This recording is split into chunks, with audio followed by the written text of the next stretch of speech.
we're just going to introduce who we are, what we're doing, and we're going to have our mentor come up here. So I'm Jordan. I'm Carrie. I'm Emily. And I'm Haley, and we're Not All Angels Fly. And so basically what this project is as students in the SOAR program, we are part of, it's called the Big Idea Project. It's a statewide competition, but really to us it's more than a competition or a project. It means so much more to us and to our hearts. And so what we're doing is we're hosting this movie night to raise money for families in our district. So what we're going to do to raise money for our district is basically, you see the donation bin right here, and all the proceeds from the food are going to go to these families. And so what we're doing is we're creating care packages, and in the care packages we're going to do things like gas cards or whatever the families may need at that moment, whether it be like the gas cards like I mentioned, stuffed animals for the kids. We've got ideas about socks, just basic necessities that they might not have access to depending. And so we're really excited about that. And I'm going to introduce our mentor, Bobette, and her husband, Jason, and her daughter, Aubrey.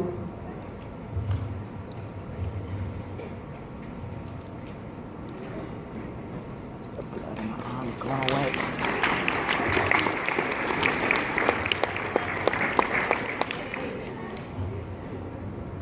My name is Bobette, and I'm going to let Jason tell you our story.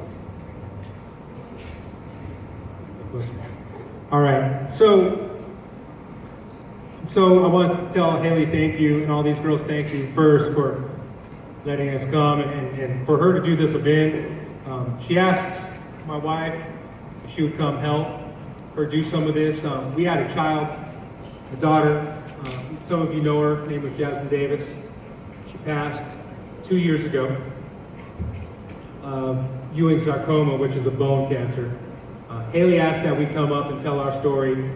She's trying to reach out to you that have come and donated, and maybe get you over to a donation after you hear the story, just knowing some of the things that you have to go through and the reason why what they're doing here is so important.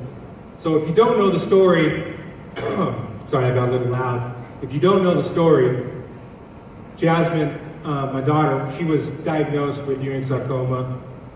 She was 12. It was because of a sports injury.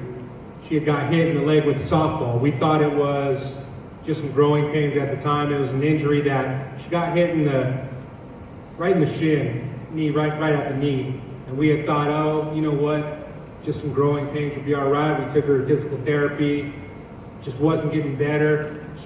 Through the whole thing, she kept on playing softball. That is actually how we know the Heaths and some of the other girls that go to your school.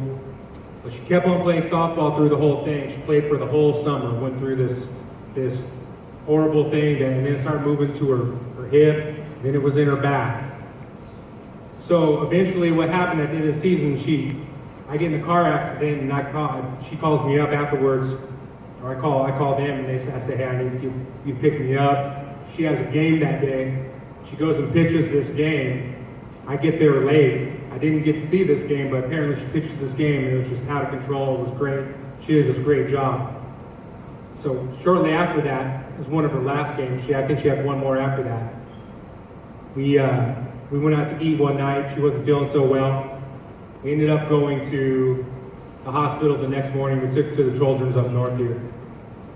As soon as we got there, they knew something was wrong. They took her back, they diagnosed her, did some blood tests, said, hey, we think this might be cancer.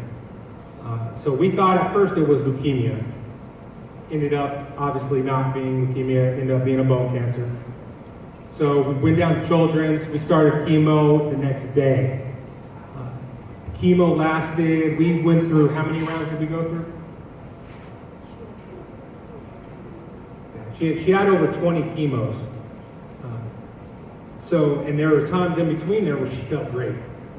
Times in between there where she was playing softball. There was times in between there that the scan said all of it went away. Well, ended up 18 months later, actually I'll rewind about 3 months before that. 3 months before she passed away, we were about 4 months actually. We were out in Las Vegas, She actually had a tumor that started growing on the back of her spine. Actually pushed on her spinal cord, and she lost feeling in her legs. We did another round of chemo.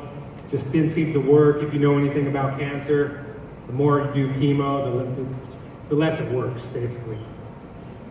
About 18 months into it, March 4th, 2 years ago, she passed away. So what she's doing here, and the fact that she has, as young as these girls are, the fact that she has just something in her to come here and do this and ask us to come up here and speak and try to help out other families. To us, it means a ton. I know to a lot of you, you've been affected by cancer somewhere in your family, whether it's a child, grandma, mom, whoever. It doesn't matter who it is, a cousin. It hurts.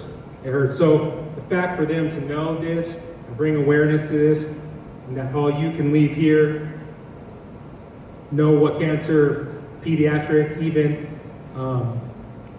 whatever type of cancer it is, just know a little bit more about it. Know that there's people out there that care, that have gone through it, know my story, know it was tough. I could give you all the intricacies, but we'd be here all night. Stuff you probably don't want to know, but the fact that they're here doing this is a great thing. So, thank you, girls. This is a great thing. Do you want to say something? Okay, I'm gonna let my wife say something. I just want to thank you guys for choosing me to be your mentor. You have inspired me to not give up and keep going. You showed me the kids your age actually care. And that means the world. So thank you. You guys are amazing. Can't wait to see what you do in the future.